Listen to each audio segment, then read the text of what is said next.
Umuntu unohambo lwakhe ukuthi nje ngoba asize singayinikeza isikhathi sokwazi kangcono ngohambo lomuntu sesimone umuntu mangabe suke segijima nje kulokho asuke egijima ngaleso sikhathi ukumazi kwethu bese kuqala lapho bese ke size siconclude ukuthi hayi siyamazi umuntu kanti ke phela simthole senamazinyo nje u32 samukela kuZanele Mbokazi niyamazi iphimbo niyalazi ngakho ngithe namhlanje cha aka le ngoma akayi ayethule yena njengoba ayeyethula ngalesa sikhathi esasakaza la ekhaya sekubingelela ke sesingokusemthethweni.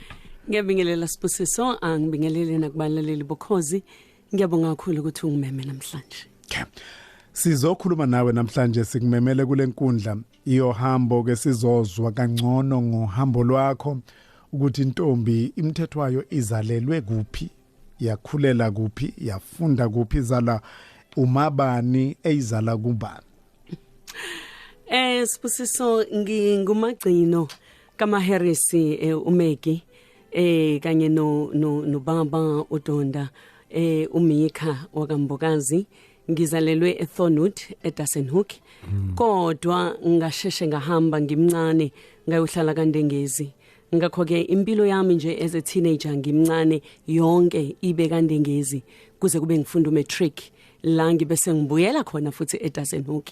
Yiko ke isikhathi esiningi abantu mebengibuza ngibubani uNdengezi ngiyengibala iDassenhoek njengoba ngizalelwe kuyona ngase futhi ngiba mdala sengihlala eDassenhoek nomndeni wami. Okay. Harris lona ngangigcina ngazi noma yigama enimthelo uma wami uMakhanyile ingane sezametha ngokuthi ukhanyo. So uyazi ukuthi omama mabekhula baba namagama ingane ezibethe bona. Harris lo isibongo sakhe. Cha, Harris nje isibongo sakhe ezalwa intokazi yakabiyela okuyona ke khulise mina. Ngihlale nokhulu uMabiyela uyena obe uma kumina, uyena ngiqale kuyena ukwazi ukuhlukanisa okuhle nokubi, uyena ngiqale kuyena ukwazi ukuthi ungubani uJehova. uMabiyela ohlale nami ngoba uma wayisebenza kodwa cha Harris isibongo sakhe impela. uMabiyela lo wakufundisa wabhabhadiswa wahamba iclass lombhabhadiso nelomqiniso ngwamukela ngahambela umqiniso ngiyikatholika eSan Xavier sho njalo ngabuye ngakaNdengezi eSt Kizito ngase ngibuyela khona ke eSt Xavier eDassenhoek. uMabiyela lo wafaka inhlansi yokuba yilo uZanele enguyena namhlanje. Okay. uMika ubaba wakho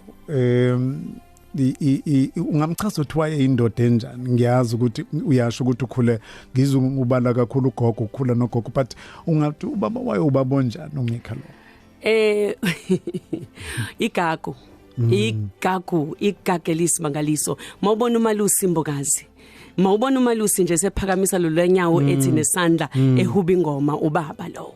Wayidlala wonke ama instrument, wayidlala ipiano, wayidlala iorgan le yasesontweni pipe organ yangempela, wayidlala ubass guitar, wayidlala istring bass, wayifutha, wayidlala almost wonke ama instrument ubaba, ecula, ehuba, angathi wayicula wayehuba ubaba wami, wayigagu ngamazwi kodwa engathanda ukukhuluma, wayishaya ke futhi ke bayamazi ke akhula nabo bayamazi ukuthi cha ubaba ngisho mangabe sezinginetha ngithi ukuba isekhona okwangami insizwa phambi kwakhe. Cha ubaba wayenjalo nje wayaziwa kodwa ubaba wayijulile sibu lenhlobo engakhulumi kakhulu kodwa ejulile.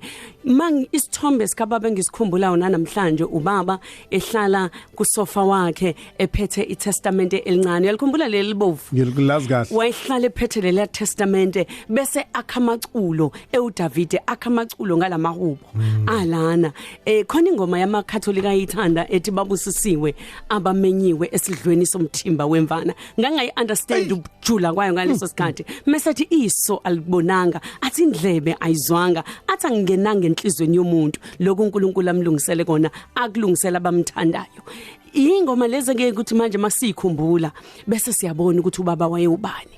Kuthi makonakela aphumele eminyanga shaya indonga around umuzi ngo3 ekseni athi linda uthandaze ungayeki ukukholwa athi cela ngeinsuku zonke. Sasingakuboni ngaleso sikhathi sikubone ngasekho ubaba ukuthi wayisifundisana.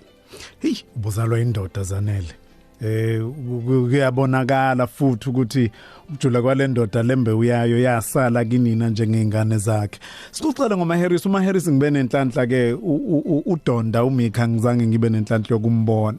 Kodwa uMaHarris ngimbonile intombi enhle empofu enenhliziyo enhle sixoxele ngaye okuyena onzalayo. Uma intomkazi njengoba ngishilo ngathi uzalwa uMabiyela wakaHarris yena uzalwa uMamole.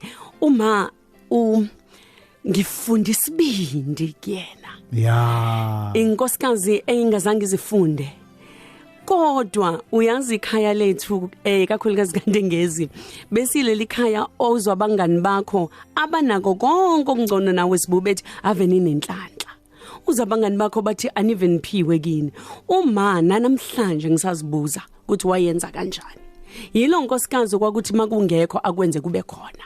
Sigqoke ezitolo sibunje ngengane zonke, saba bahle njengezingane zonke, safunda njengezingane zonke, ngesonto sadla ujeli no custard masibuye enkonzweni obekwe phansi kusimende ngoba engenawo ugesi uma engenalo nefridge kodwa wayekwenza kwenzeke.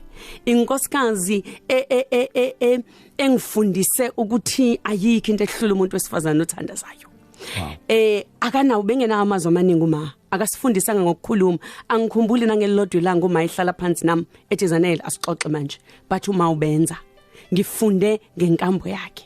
Usifundise ngokunyathela kwakhe, usifundise ngokuvuka kwakhe ekseni ashanele uma ubuthulele nabangani bami bevakashile ngo5 usevukile nizothi niyavuka niyaqoka niyaswenka ingubo zenu zonke useyiwashile seyinekile ngisho zabangani bami akasibuzanga ekhuthele umshanelo wegceke nganginguzwa esanda kushona ngoba into yakhe le wayikhuthele uma within space sempilo yakhe nezinga lempilo yakhe wayikhuthele kakhulu okwangenza ngabona ukuthi ukuba wayethola amathuba engiwathole mina ngabe wafika kude kakhulu. But inkosikazi engifundise isibindi esesabekayo, inkosikazi engifundise ukuthi umuthatha inqumo wenze njani njengentombazana. Yilezo zinto engiyibambe ngumawami. Ngaphambi kokuthi siye engomeni ni ushilo ukuthi ngogcina ekhaya ni bangaka ekhaya intombi zingaki insizwa zingaki. Abafana babili uFelo oqala bese kuba umduduzi wesibili bese kuba uQondi wesithathu mase kuba uKhithi uLindiwe. Ithina sobabili kuphela sisasele noKhithi noLindiwe.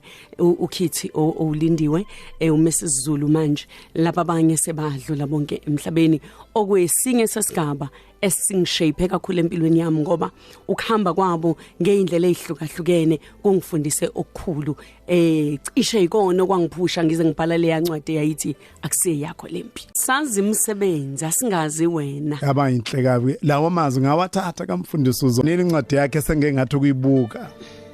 Yabona umuntu bangabe elanda uhambo lwakhe ungambona umuntu nje inkosi sithi masibabuka lapha yana sihalele wathi omunye Zanele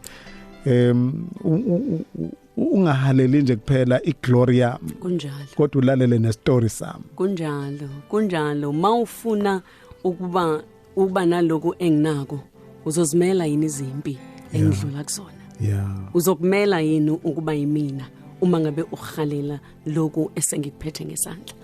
Hayi ningalinga niphuthisele ke lapha Assemblies of God ngo 3:00 ntambama namhlanje. Zanele ufunde kuphi uyaphi mangani sithiwa nansi sikhulile manje ngizongathi wangena una 5 esikoleni angazi kanjani 5 kwangena kuna 7 ngiyakhumbula futhi khona lento eyayenziwa yokubeka isandla emva kwendlebe uthinta indlebe ngangakakwazi ukwenza lokho. Ngikhulela eThornwood isikole kwakuthiwa isekubuseni kwakwamagogogo nje sibula ngasekhaya. Manje indaba yayo ukuthi uKhithi wasekhaya wayifunda khona. Emini ngihlele ekhaya mina ngimane ngidoje ngigijime ngiyoma ngaphandle kwasesikoleni ngilalele. Okay. Mebeshe imlolozelo ngiyayisho la ngaphandle. Mebebala ngiyabala ngaphandle. Uthisha ebuza imibuzo ngiyabuza uMempungose usaphila bese fundisa eMarine Hill. Mempungose ngiyakusaluta ngoba usaphila umemu wami owangiqhweba ngelinye ilanga eminyango. Wathi awungenela wena ngane ezacile ingane le. Awungenela wena wangingenisa wathi uthuthu umlolozelo ngawusho njengobunjalo wathi usho ibalo ngazisho njengoba nginjalo ngangena esikoleni phakathi nonyaka. ngaqala kanjalo ngineminyaka ewu5 ngiqale kanjalo ke kubuseni ngahamba ngaye ebheko kuhle ngase ngiyahamba ngaya kaNdengezi ngifunde eMthala ngafunda eHaya ngafunda eNtewu unyaka owodwa kwacanca ukuthi seqala lesiyasikhathi esasisimbi emalokishini zathi mayivungama izinto ngabona ukuthi ngeke ngize ngiye ndawo la ngancenga ke kuma ukuthi asenze indlela yokuthi ngihambe ngiye St Francis College eMarren Hill la ngabe sengithola khona ukuthi ngifunde kuze kube ngiyaqeda standard 10 Yey ikole engakufunda kuzona ngiyakhumbula sake saya nawe ente yebo sasiyokuthi give back sasiyothi ngadlula la kulezi zandla nami angibuye kube khona engizobenzela kona wacela ukuyofunda ke manje eMarren Hill ise boarding school lapha wafika wahlala phakathi namasistela kwakunzima ungena kwami nje eMarren Hill ngicabanga ukuthi yona into eyashintsha impilo yami sibu ngoba ila ngiqala khona ukumbona uZanele lo nje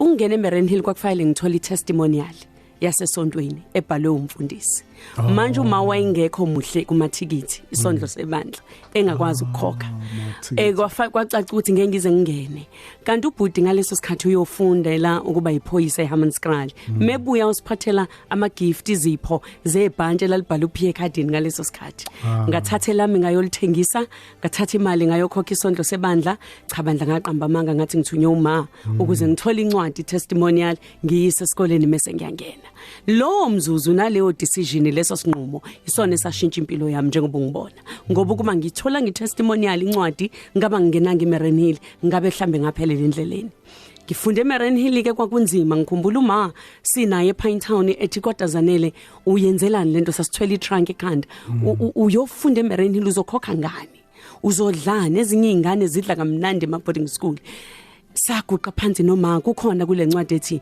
the battle is not yours ngikhumbula uma wabeka itrunk phansi eduze kwase Pinetown no City Girls saguqa phansi noma sathandaza sobabili ekhala umzali ethi kodwa ungenzani uyongena eMarren Hill nje uzokhokha ngani ngathi kumama impilo yethu ishintsha namhlanje ngene eMarren Hill kunzima sibu ama trunk ezinye ingane zazithi maziya ebox ziyodla kamnandi ngelinye ilanga uthi angikuthanda ukudla wazi kahle ukuthi akukho uzoya ebox yokwenzani akukho kona kodwa impilo yaseMarren Hill iyona eyashintsha impilo yami ngoba yaqala ukwenza ngizibone ukuthi ngingubani kuze kube namhlanje ufunde mapha ama class lapha eMarren Hill standard 8 kuya ku matric so ufunde iminyaka emithathu funda iminyaka ewu4 eMarren Hill 8 9 10 angazi emthathu kuphela kungathi isikhathi eside ngasihlala khona ma ufunde nje standard 10 hayibo standard 8 khona kusho ukuthi emthathu yebo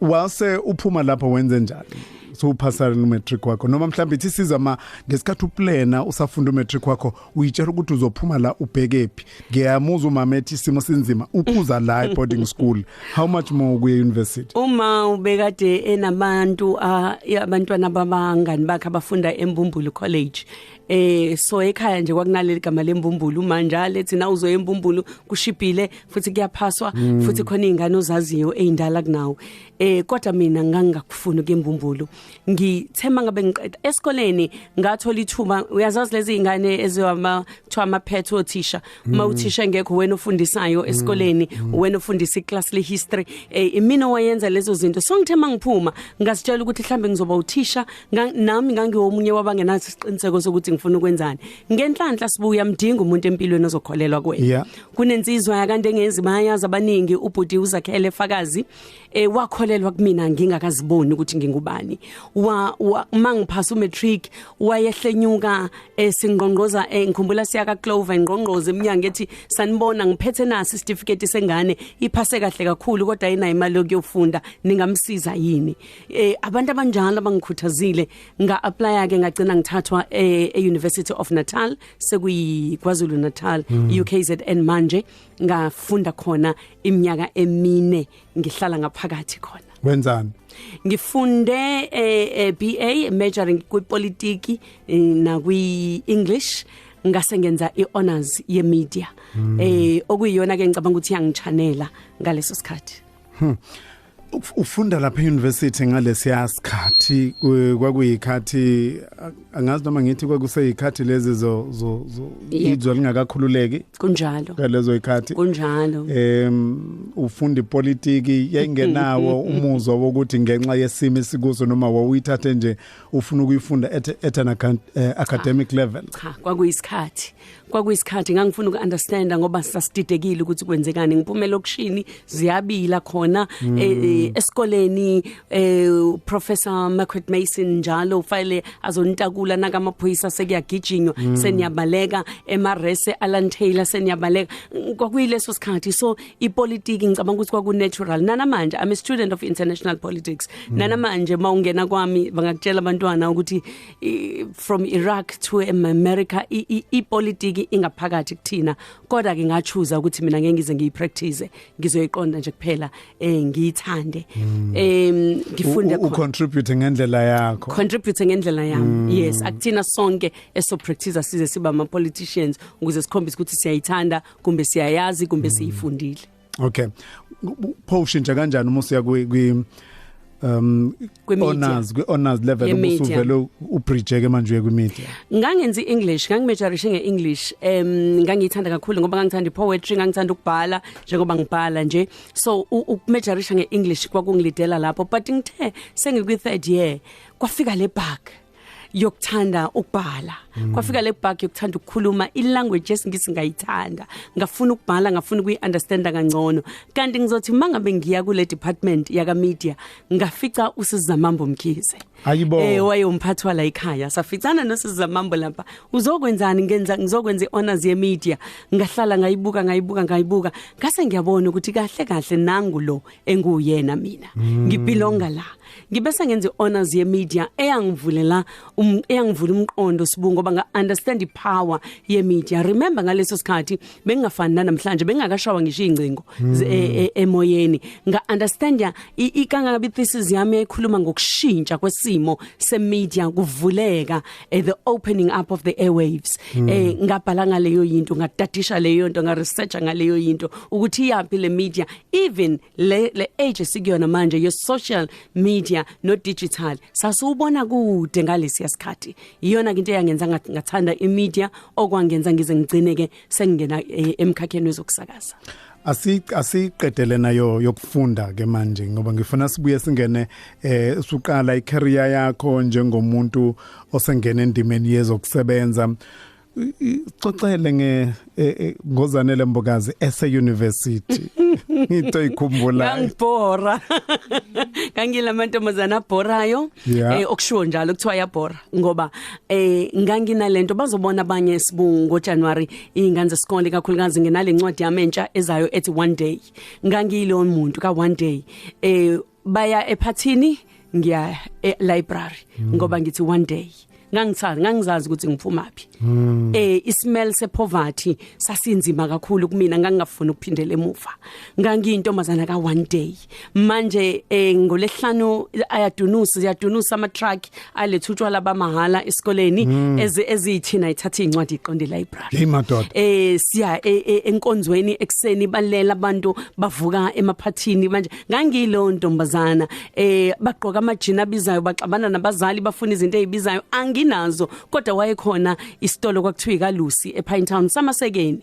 engase library kaLucy sasishona khona kaLucy sihambe siyovundendlula ngithi ngivundulula sibungu ngibe ngithi one day ngiyongena esitolo engisithandayo ngithenga into engiyithandayo okwamanje kodwa ngithi one day ngaqoka kaLucy ivarsity yonke ayi mayisakhona lo yamlungu ngiyamsaluta esasivundulula lapha ya ngangilo ntombazana university kodwa ukuphasa ngangihamba ngamalengiso ngihambe ngamalengiso ngaphasa I was house press where John Buse so leadership ngayiqala lapho ngoba ngaqala ukubona ngupresident we John Buse res yethu kwaze kwaba ngiyahamba eVarsity so ngiqale lapho ukubona ukuthi hayi iyenzeka lento. Hey bakithi Hambolukazane Mbokazi mangabe bengithe kwena ngicabanga ukuthi uyamazi liyophela lolu hlelo ubonile ukuthi bungamazi kwangempela nosihle siphathele kama voice notes bona ukuthi abalaleli bethu bathini ngalento ngalo wesifazane esikhuluma ngaye namhlanje. Ngiyabingelela okhozini ngibingelele uSibu Ngibingelele uMazZ, uMelody Mbokazi lowo. Sasihlala naye John Bewes Ngiyamkhumbula. usayina University of Natal ngalezo ikhathi. Kumnandi kuyintokazi ehlekelayo sibi committee la khona eJohn Bewes eresi yethu. Ngangusibongile Chile. Amen. Awu kodwa sibongile namaqhubu ezase John Bewes usengibiza ngoMelody elasevasithi lelo elasevasithi lelo Kahle wena usho wena nje imini uMelody awu sibongile wasisiza sesiyotsithi Melody asizoyenyeke sibone ukuthi uthini umlaleli. Sanibonani okhazini sawana Botisbull nozanele Mbokazi igama lami ubuhlwa Nglela a gospel artist. Yo. Oh wow siyabonga ngosizanele namhlanje okhazini. Obviously ke umzanele ngimkhumbula kakhulu nami ngisase ekhaya ezongena esasakaza Khosini FM ngale voice yakhe emnandi ethi we uzanele wakambokazi le Khosini FM. Kuphinde kube nale choir yakhe yasemaromeni phela ayecula kena ngikhohlile ingoma nje bengizoyishala evayivayi yakhe ayivayizela ngayo athi mayisecula hawu iyashaya intokazi.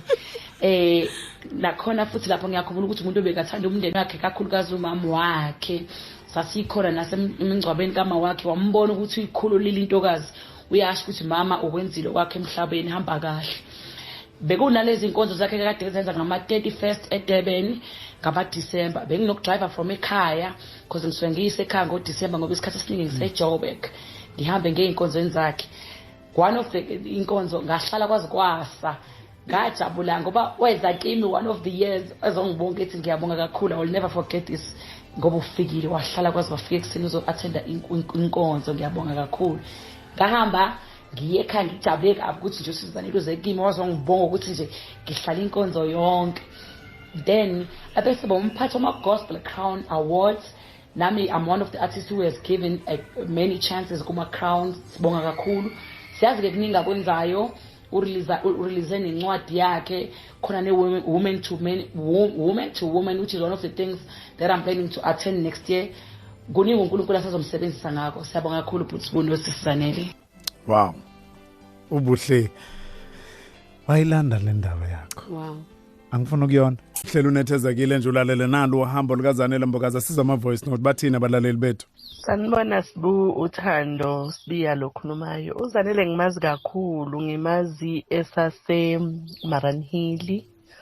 Wayeyisenior lethu eqala amaculo esontweni wayehlale ehleka emuhle nje njengoba esamuhle namanje and uyena umuntu waye active kakhulu esontweni makuzoqala isonto uya prepare everything nokuqala ke uyena wayesiqalela amaculo esontweni.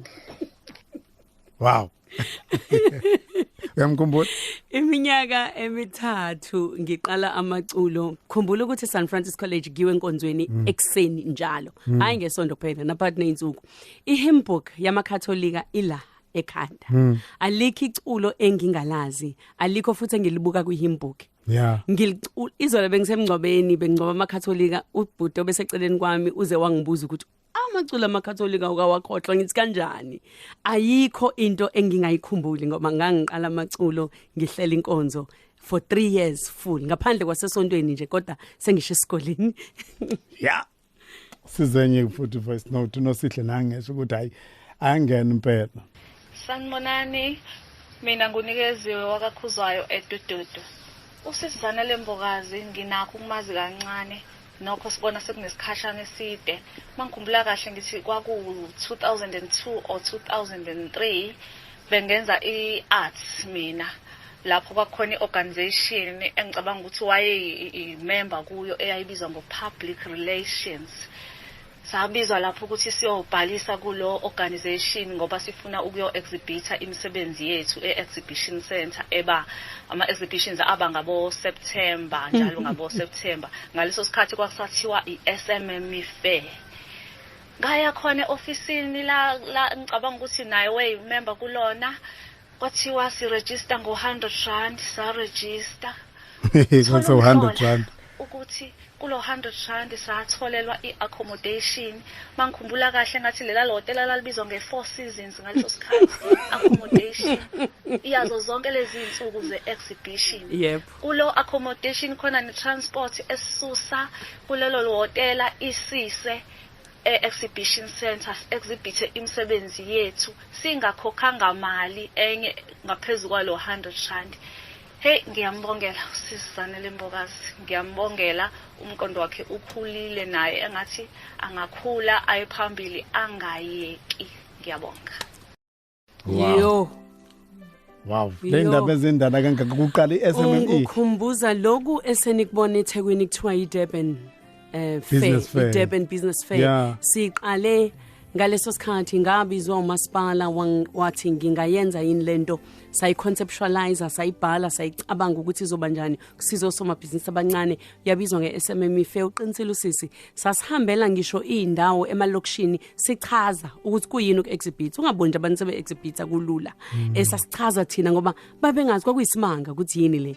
Ngisayiqala ngeSMME Fair, ngiyimanagile iminyaka ngicabanga ukuthi eyisithupha before ngiphume kuyona nenkampani yami okuthiwa uMira Public Relations. Uqinisile usisi, njengoba sibabekhokha 100 rand ngoba inhloso ngempela kwaukuthi basizakale osomabhizinisi abancane, kwangekona ukuthi kwenziwe imali, kwakukuthi sibafundise. Ngoba ngisakhumbula namanje iSMME Fair yokuqala khona ubaba engengimkhohle ke ngisisho isibongo wayeka construction.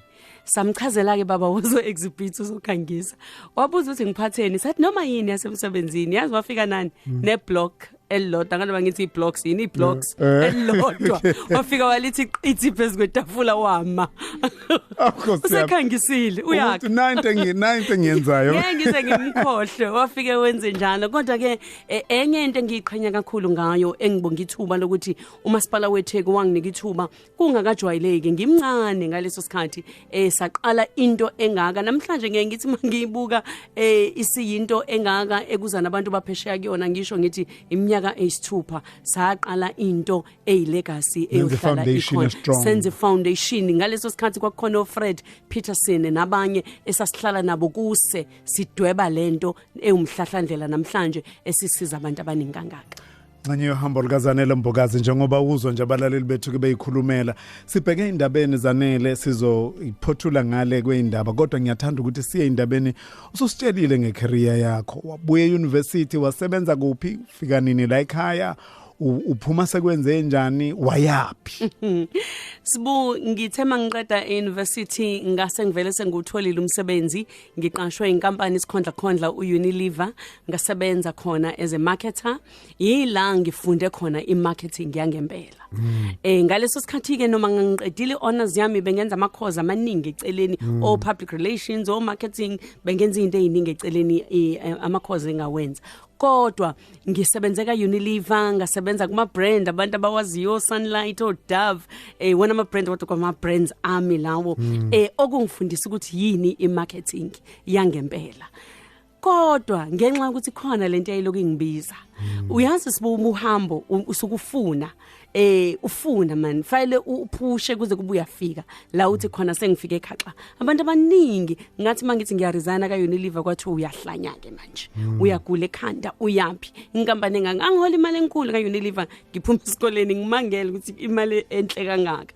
Ngaphuma Unilever ngahamba ngaye eGoli ngayokwenza a first TV gig into efana no Big Brother.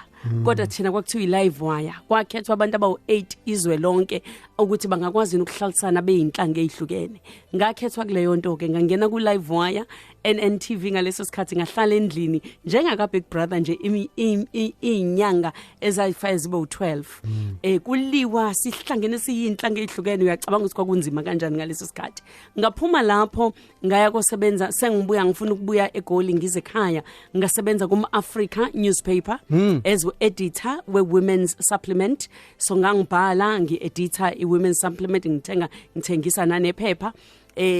Kanti ke ngaleso sikhathi la okhozini sebezongibiza athi ubaba Haumbatha angisondele, bafuna ukubona ukuthi ngingenzani. Umntwana omncane ngaleso sikhathi kwakuqala nqa ukuthi kungena abantu abasha, mina ngifikela ekhaya kusakhona abantu abakhulile kuphela. Ngikhumbula kahle nje uBroadcasters engisabela ukuthi ngiyoba uMC wase stadium, ethi uzolunga yini. Ngiyafuna ukuthi kuyixoxa sibuye ukuthi ngangena kanjani okhozini. Yazi uSizanele ngimazi kakhulu okhosini ngilalela inhlelo zakhe njengomntwana okhulele emakhaya kodwa nje bengenza sure ukuthi ugogo nomkhulu ibattery kufanele libe khona mangabe ngene inhlelo zakhe ngimlalele sengizwile nangendlela akhule ngayo ayi ngiyabonga sisi kakhulu kwathina usifaka ugqozi uyasimotivate ukuthi noma sizalelwe eindaweni ezisemakhaya emzini engadli izambane likaPondo kodwa mangabe uzimisele ngento uyaphumelela ngiyabona futhi nentsha if ingasticka kuwena kukhulu abazokuzuza bangabheka izinto zomhlaba umuntu akabheke into emisa phambili ngiyayithanda le nto wawunayo euniversity ukuthi eya one day mangabe bengalalela abantwana bethu nabantwana basakhula nabasazozalwa ihlale kubona lenkulumo isizwe ngeke size sibe nje ngendlela esiyona abantwana abancane bangene ezidakamizweni bangene ezintweni ezibabuyisele emva ngiyabonga kakhulu siswami uNkulunkulu anibusise nobhuti sibune emndeni yenu nonke nikhule nabantwana bethu abasakhula nibakhulise ngenkulumo zenu nje niyamshintsha umuntu noma ngathiwa uvuka ekseni uza ukuthi umzimba inhliziyo ithwele kodwa ngokulalela nje uhlelo la ngesonto lasokhosini uvana uphile kube ngazuthi umthwalo usukile ngiyabonga kakhulu. Blessings from Saudi Arabia phesheya kwelwandle ngivele ngeke ku social media ke ngibona ukuthi kuthiwani lapha umbhodane Dube entungwini uthi ke thanks ngeke ngohambo lukaZanele Mbukazi intombi emhlophe ba esukile egadeni ayibo umuteni kanti ayibo angimfishane kodwa usukile futhi egadeni angimude kodwa ngimfishane Hey, okay. Yolanda woza la Yolanda. Awuzongixoxela Yolanda. Ngithe uhambo lukaZanele uYolanda ungenaphi? Yolanda ngicela ungixoxele ngalo mama lo. Angixoxele umama onjani ekhaya lo? Bamchazela abanye nangibuhle kade emchaza. Ngamchaza umthini wena njengengane yakhe ayizalayo. Uyalazi kodwa ngizothini ngegama elilodwa yazi isosha isosha umuntu oqinile kodwa futhi othambile ongam understand obuya ngeneka kakhulu obuya ngangeneka uthi ihlo livele lizo ubone lapho tipemile ayi angeni ke la namhlanje angazi besides ukuthi nje umuntu oqinile umuntu ushintsha oqinile sibindi cha ushilo ukuthi oqinile kodwa futhi othambile okusho ukuthi umuntu onesibindi umuntu ugogo wami ke wena Yolanda wayathi umuntu onjalo umuntu olunama kusho ukuthi noma ungambona ethambile kodwa ngeke umphoqoze uyakwazi ukumelana nanoma hlobo luni lokuphoqoza leinselelo cha umchazile ngiyabonga yazo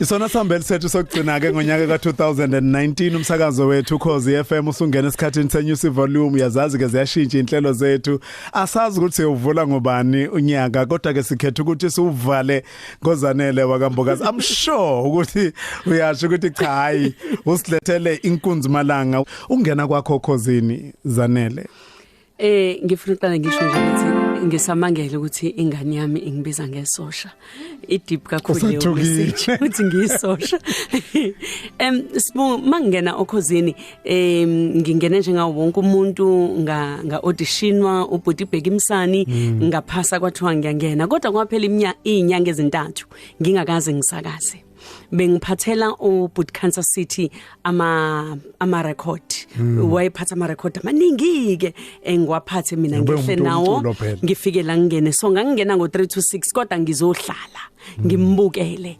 ngiyafunda ezinyathelweni zakhe ngingenzi lutho e-studio phela nje ufika biza athi letha le album ngiyikhiphe letha le kwanzeka ngelinye ilanga sibu kwashawa 3 o'clock ubhuti Kansas wangangena washaya u5 wangangena zafundwa indaba sengibona ithi press wapi ngapressa wayifunda uThemba Lamantu kwakumJ eJabulani indaba kwashaya u10 wangangena ngafaka ingoma kwashaya u4 wangangena ngafaka ingoma kuthe ngabo 20 longena ucingo livela phezulu kwakubaba uMasonto Buthelezi wathi kwenze njani istudio kwa u2box nje kwaloku khala ingoma ngathi hayi but Kansas akakafiki wathi wena awusiyena nomsakazi ngathi ngiyumsakazi kodwa selokungaqashwa bengingakanikwa ithuba lokuthi sengingaqala ukusakaza wathi hayibo umsakazi wena sakaza ngisakhumbula namhlanje ukuthi ngathi mangena sibunga lelo langa kwakule sithathu ngathi imzuzu yama23 emva kwehora lesithathu ntambama ukhoze maphiko lalela abantu babecathi ngiyaqala kanti bengisakaza ekhaya ngedwa bengisakaza emva kwendlu ngedwa bengisakaza sibukweni ngedwa ngoba lento ayingaphakathi kumina ngangiyithanda mina ngase ngiready kodwa umzuzu wongakafiki ithuba ngangakafiki ngalithola ngopotsho ngaqala kanjalo imiyalezo engangiyithola ngalelo la ngayithi uvela lo muntu ongathi kade ayisakaza ngitshela umuntu osekhaya ukuthi into mawuyithanda musu kuyithanda kuphela zilungiselele ulindele umzuzu hlala ulindele mina ngathi mangipress ibutton kwangathi sengisakaza iminyaka ewu20 yingako mhlambe kulowo nyaka sibungiqalile kwaphela u6 months kuphela ngathola le yandondo yomsakazi ovelele kwasa u6 months ngiqalile emsakazweni yingoba yayiphekwe emuva into uma into uyithanda yenzisise ngasese abantu babone ama glories abacabanga ukuthi kulula kanti wena ubusuku nemini uyayipheka ngemuva kuningi bengisingakubuza kuwena ngokusakaza ngeminyaka yakho yokusakaza ushiya la ekhaya uyosakaza ngolunye ulimi kwiP4 ngaleso sikhathi but ngijahe ngesikhathi usunquma nje ukuthi uye businessini ngibona umsebenzi olula ukushiya umsakazo ofana nokhozi noma ukushiya nje umsakaza ngisho kanjalo uthi uyoyimela manje mangabe ngeresigna okhozini again ngabizwa ubaba umeya weTheko wangaleso sikhathi ubaba uXimba ngabizwa uBhodloza wangihlalisa phansi kwathutha kathiwe nje wena akekho umuntu ongamana shiya ukhozi ngaleso sikhathi ngangiyintombazana yokuqala eningizimu Afrika ukwenza iDrive u3 to 6 ntambama ngedwa ekwangakaze kwenzeke eningizimu Afrika ngangiyokuqala nqa so bangibiza bathi unabalalela banganga wenza kahle kangaka uhambelani khona into yayingibiza sibu into yase businessini yayisemzweni yami futhi nokuthi angiyinje business nokuzoba ordinary kodwa kuzothindeka impilo zabantu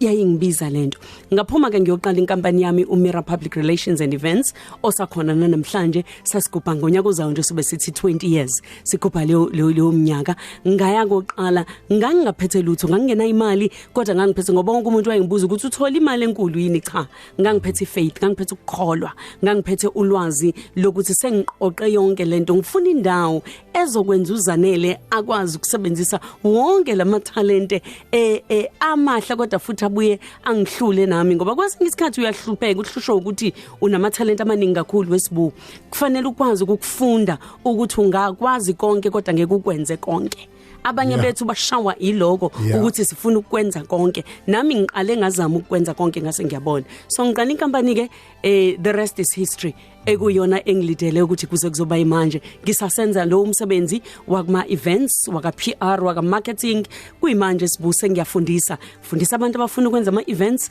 fundisa abantu abafuna ka PR kuma events abanye bacabanga ukuthi nje ukufaka ama banner wenzeni kanti cha kuningi okwenzengayo so bake bathi mase befunda mase yabona umuntu uthi hayibo kanti senza into ezi practicals bafundisa ukuthi kwenziwa kanjani kuma events ukuze uwenze enzeke sengikuleso stage and mentorisha abantu abasha abakhulayo ngempilo in general bayazi ke abamentorishwa mina ukuthi ngiyathetha yes kodwa ingoba ngisuke ngifuna ukukuphusha ukuze ufike la thina singazange sifike khona Thanele Mbokazi hambo lwakhe silokho silidlula nje egabeni eziningi ezahlukahlukene kusebenza kwakhe eyokusebenza kwakhe ke uzanele ungambizela uhlelo olulodwa olomsebenzi nje sakhulunywa ngokusebenza ubhala kwakhe incwadi kodwa kulokho kokubhala kwencwadi ngiyazi ukuthi phakathi kwezinto ngesikhathi ubhala incwadi kakhulukazi lena ethi the battle is not yours iyenye yencwadi engicabanga ukuthi lapha yana wawuphefumula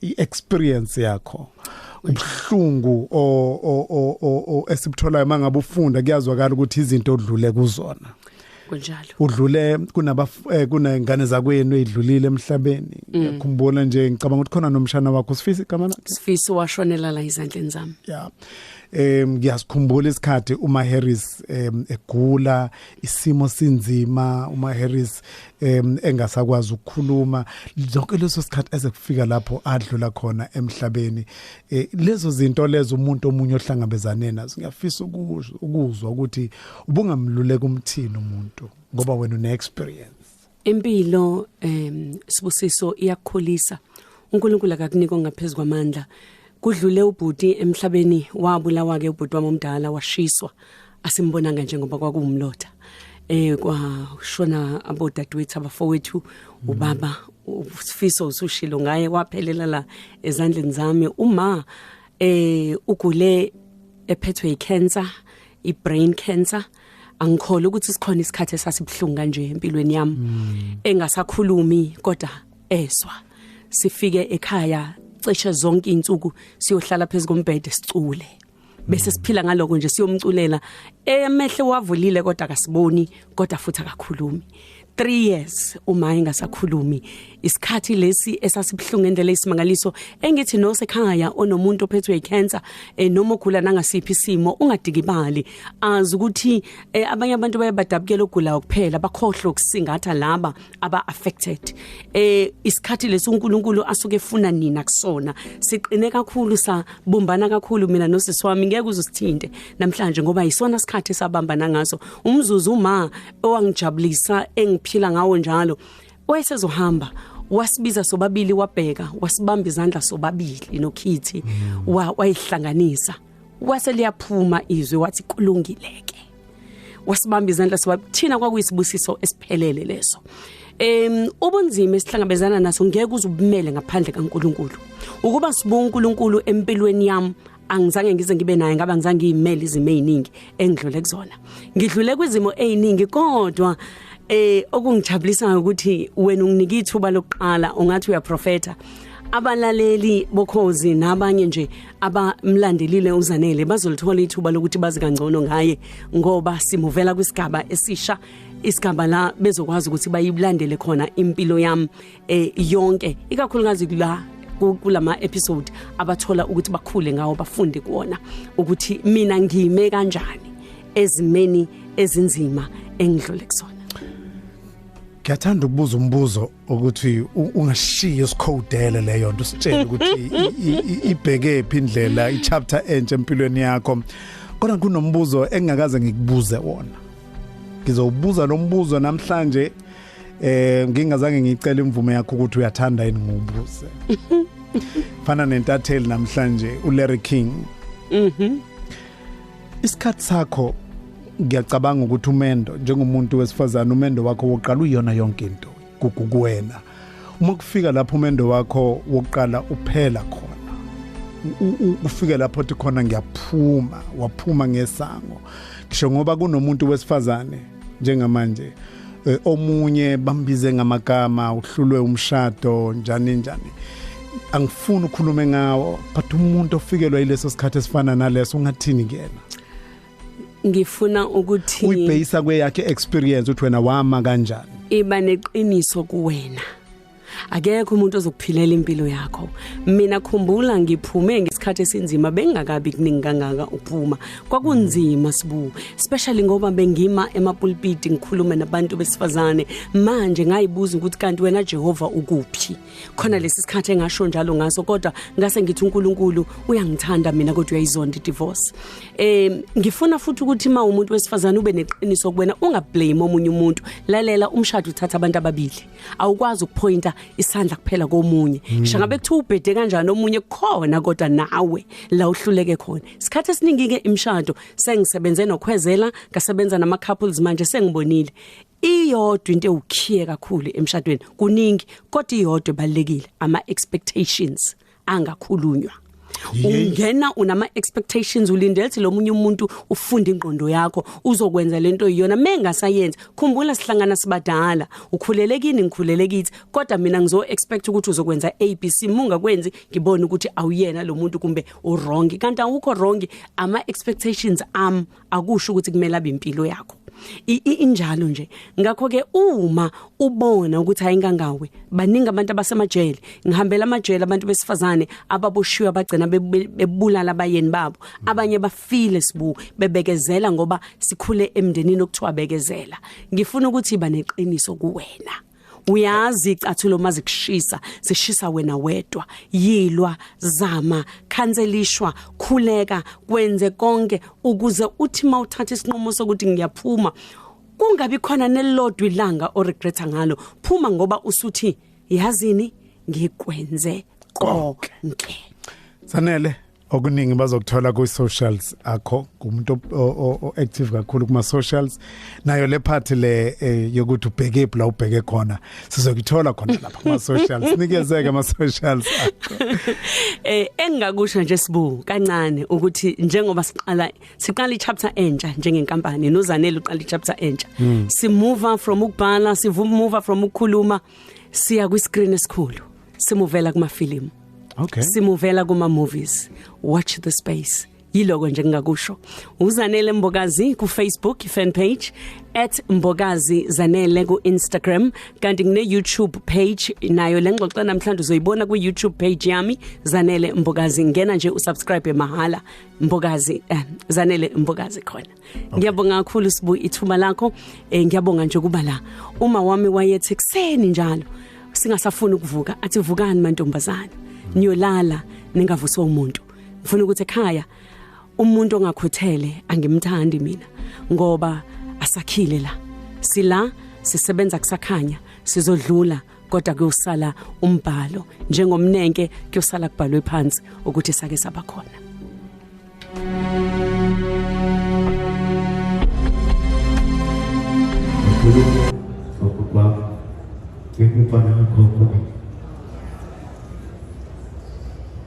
Ngikufana ko ngikuthanda kakhulu ngiyayithanda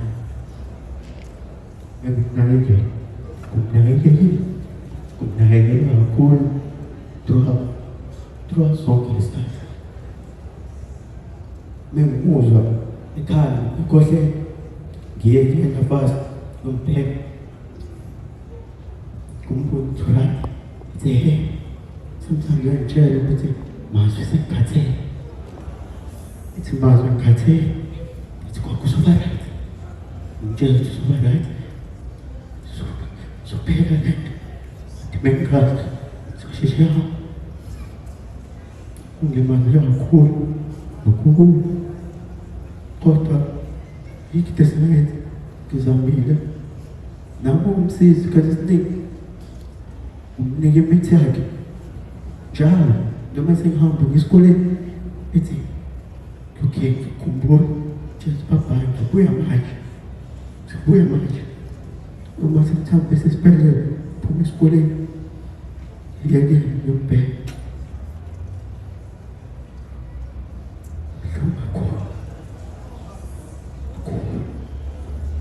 Mengi papa maningi esa forma fez. Tanaki. Bom kolam food. Como share the blessing, share the code. Go look at Tata so exactly. The boost.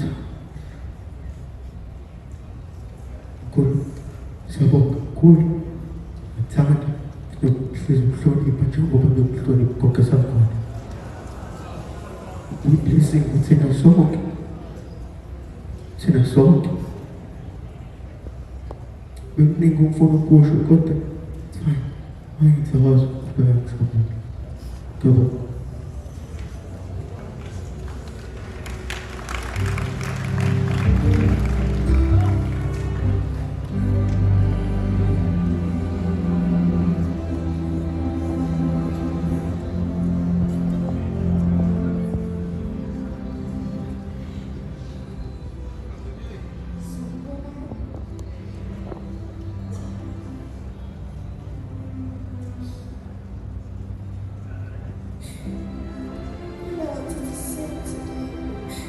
Thank you for all the support and love you have given us through these days. Just 2 weeks at the Kwakwamphisa wayekamele like umbuzo ukuthi khona i-graduate.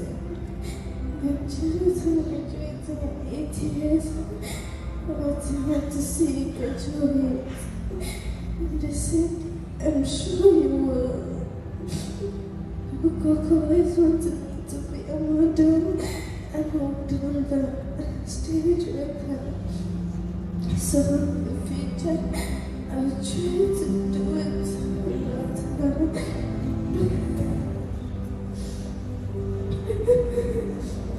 So all I wanted to say, but time to walk. Thank you.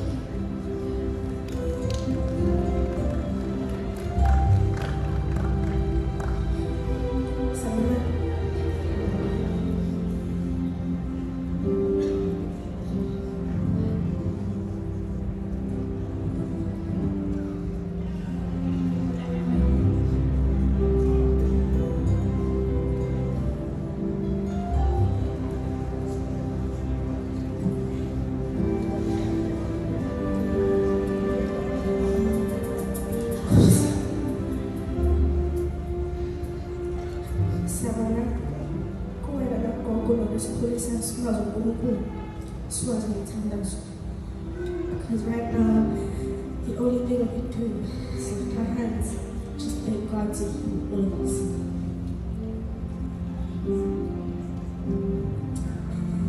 Hey,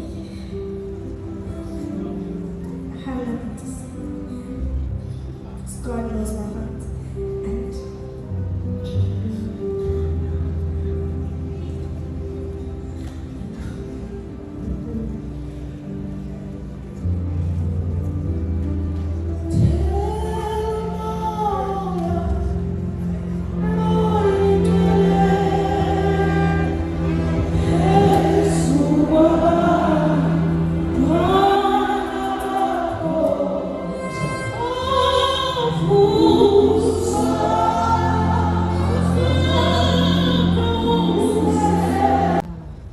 we were loved by Uma, Stasis and Vice Local. We were pushed to our greatest extent at every opportunity. We were supported in every and any dream, idea that we had. We were raised by a force. We were raised by a powerhouse. We were raised by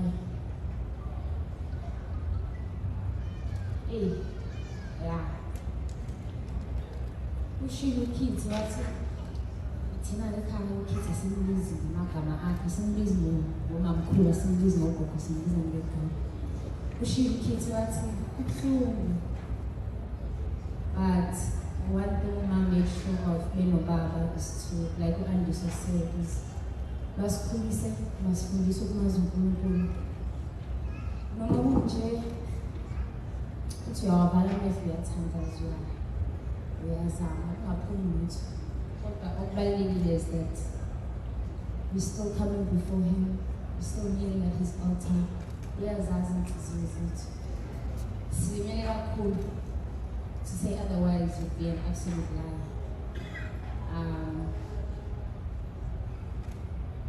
More than anything, I'm not going to besides to say thank you. It was only 3 months from the day Uma was diagnosed to the day as Shia, a very, very short time. But in those 3 months, uthando esisikhonjiswe lona nothando enimkhombise lona was immense. Ushilo futhi ukhethe ukuthi ngimthandile nimkhombisile uthando. Namthanda so much that even in this past week esehambile nathi saluza lelo thando. Already on Monday, not many hours after everyone heard the news, this memorial service and the funeral was already sorted. Ngifuna ukubonga bonke bodonda. Hey, kakhulu. Kodwa ushilo futhi ukhetha ukuthi uma ubuthanda umndeni wakhe sonke ekhaya siyathandana. Akukho suke kwenzeka bambana sangathandana ngeke ke siqale manje.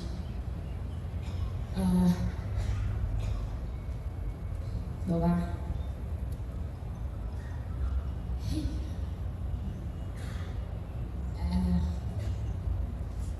siyabonga. Yeah. Kithi senawe ke manje sisi. Lento yokuhamba komthamo naso sibindi. Ayifike naso kodwa. Ayisiza mama naso.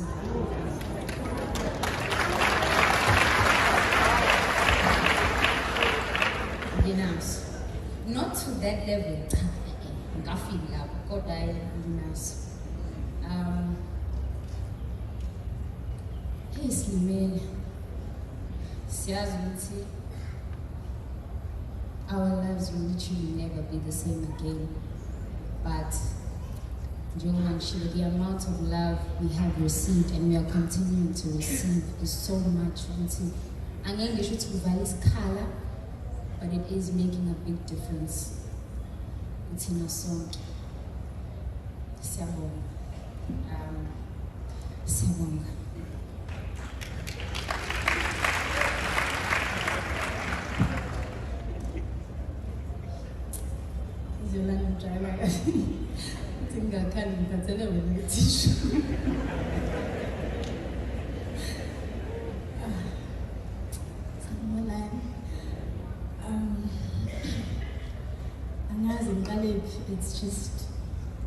It's such a bad dream. This is a nightmare. And I can't wait to just wake up to avuke ngigela athi tada uma bese ngiza ngogeli ethi and guys hayi shame uma usithandile kakhulu. I think that's the one thing esivumelana ngayo sonke ukuthi uthando asiswelanga thina sikazi siswela uthando ngisho ngathiwa kwenzakalani she make sure ukuthi we feel it whether ukhona la eduze kwethu noma akekho. Uma was my literal best friend. She trusted me with everything. Everything from the smallest of things. She'd call me Anzibele, Jabulo Seivalent. She'd send me emails, whatever decision she has to make.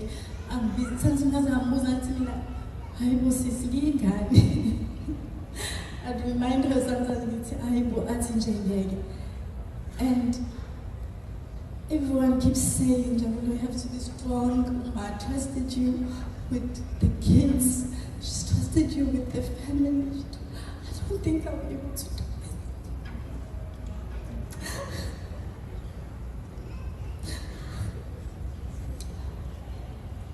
Everything and anything I would do would go via her,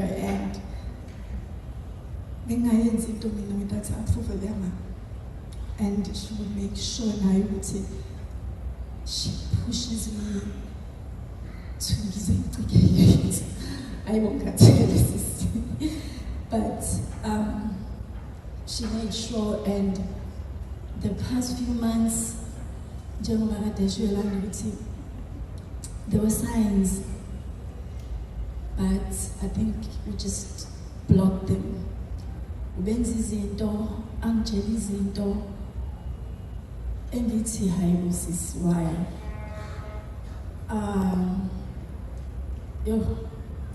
Bebengazikhulumisi-ke yithina. Mina noYolanda, we are literally daddy's girls. And Umawande was mommy's boy. So Umawande, young understand that he can't even young understand. Whenever Mama besibona sihleka no baba, she'd get so mad. Athi mhlangene ngami. kanti yena mengawafindi funny ama-jokes ethu, she would not laugh. Sihleke thina masethi siyamhlanganyela. We're gonna miss every single bit of detail about her, but we'll make it. It's no bad thing.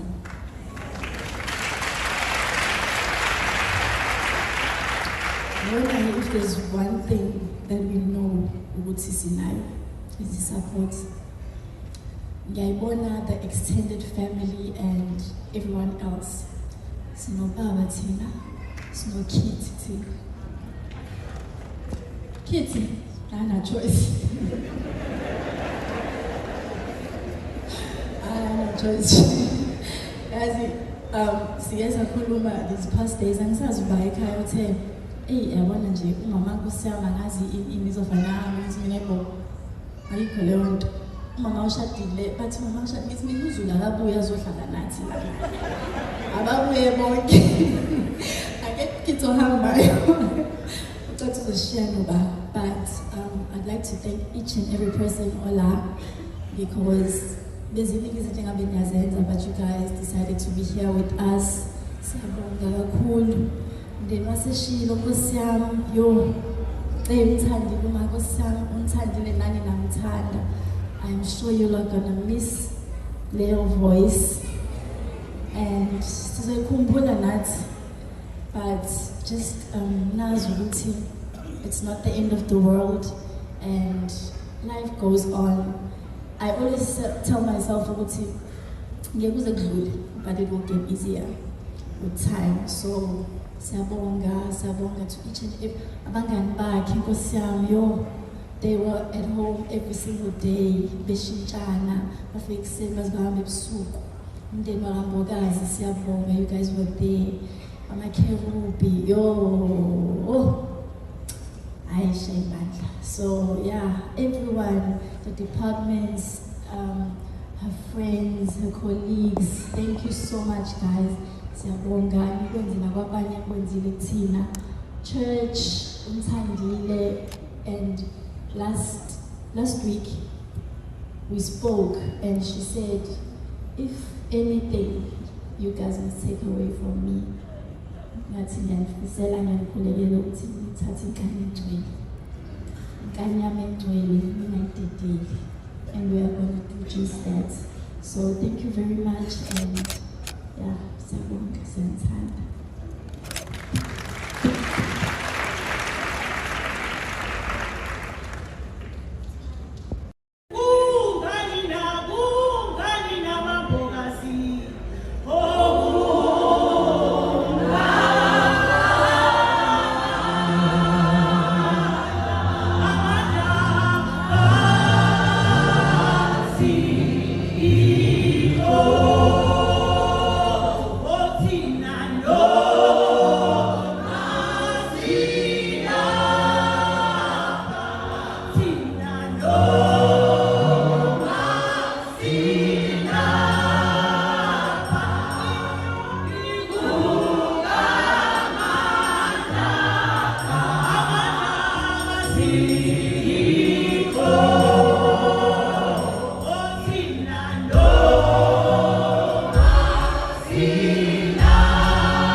Ngokufana kwegaba.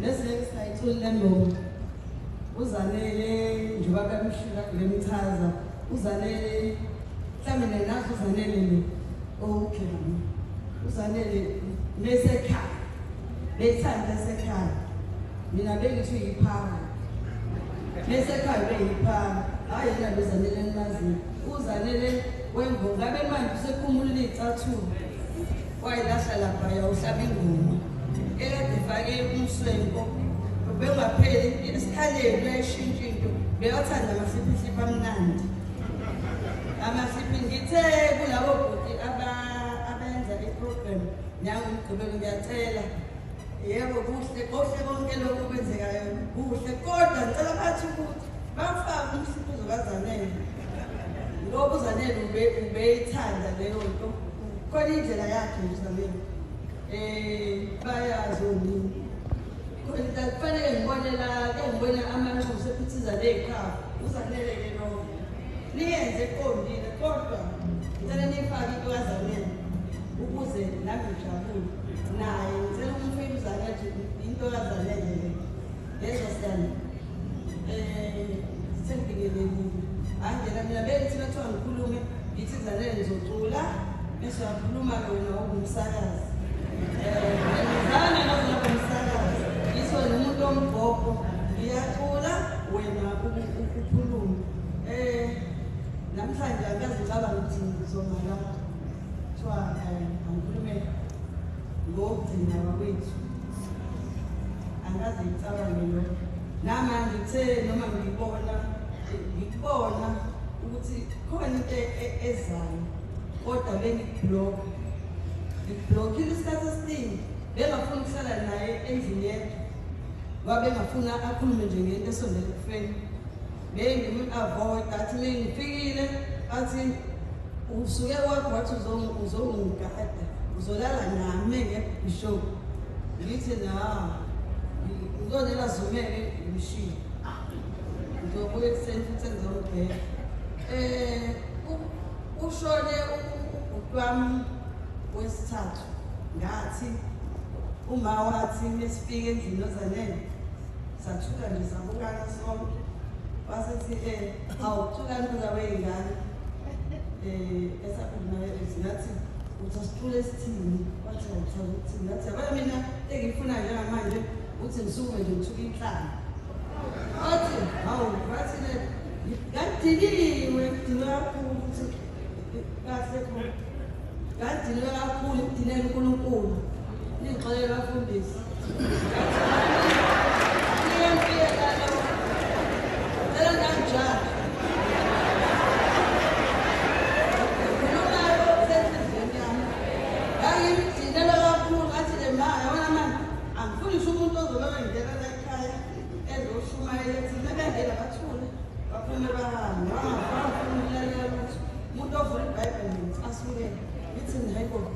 kwenzeke kanjani lokho kwakungcono ngaleso sikhathi ubesakhona uMaheris noZanele noma uyiBhuku ayikangazi usazoqhawuka izembe manje bese uMaheris semehamba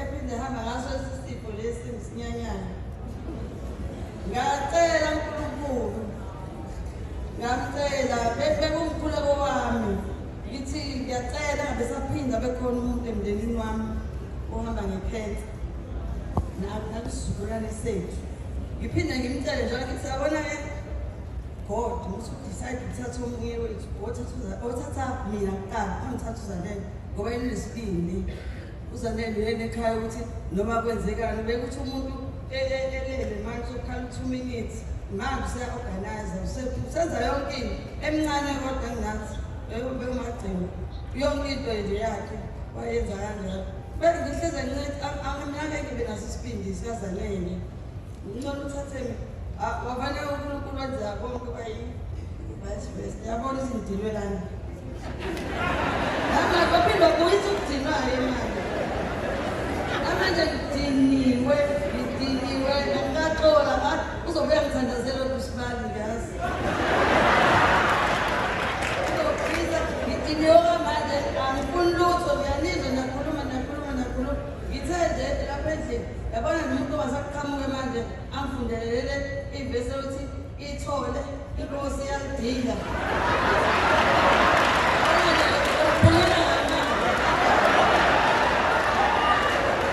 ngiyakufunda leyo vesi batshela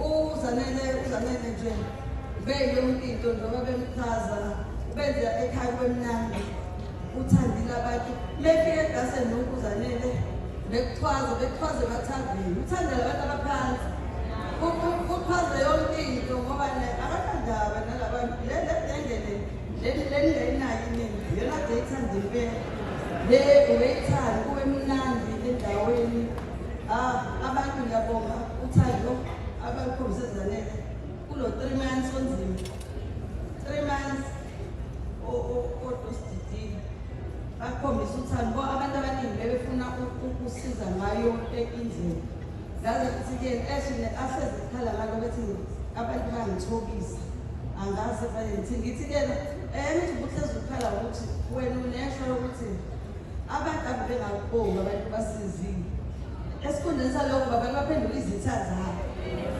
yathi ngabona manje uNkulunkulu wami wakhe ukhombisa lokho manje abantu bakhombisa uthando oluyisimanga kuwena ngiyabonga Bishop uthando sizwami hambe ejabulile isizwami hambe nayo uthandile bo khumbula mhla introduce me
ngiyabonga bakithi kulungile ngizovuma noma kulumela kunjalo kodwa cha ngihamba mama ngisazothatha isikhathi ukuthi ngiyini usisi wami ubiye seyinhlungwini leza inhlungu lezana bengayifisela umuntu wazathela athi yazi mina kithi nginesibindi esingakanani kodwa lokubuhlungu mase kuphatha unjabulo athi haya ngibona unjabulo abusefile manje athi ngithi mina nathi hayi and ubuhlungu bakhe ubekhalana ami ngidabela mina yonke umuntu ongenayo bethi ngidabela kithi manje bengayiwo bengafuni ukuba seduze kwakhe zobabili ngoba uma ngingena uyakhoba yena udabela mina usuthi ubehamba hayi akaphumule uNkulunkulu futhi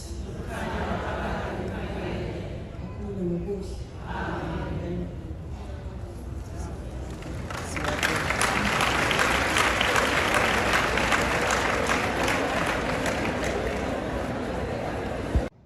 Let me just make this clear. Akakho othakathuzayo. Ukhozi alumthatha. Abantu basokhozile abamthatha. Uzanele uDafu nosonela akhetha.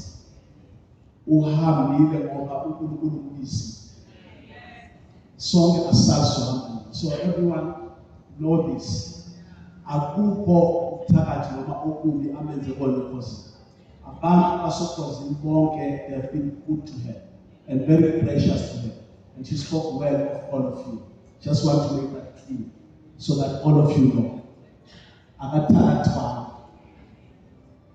uhambe ngokuthi benganalo enikwazi ukushiya.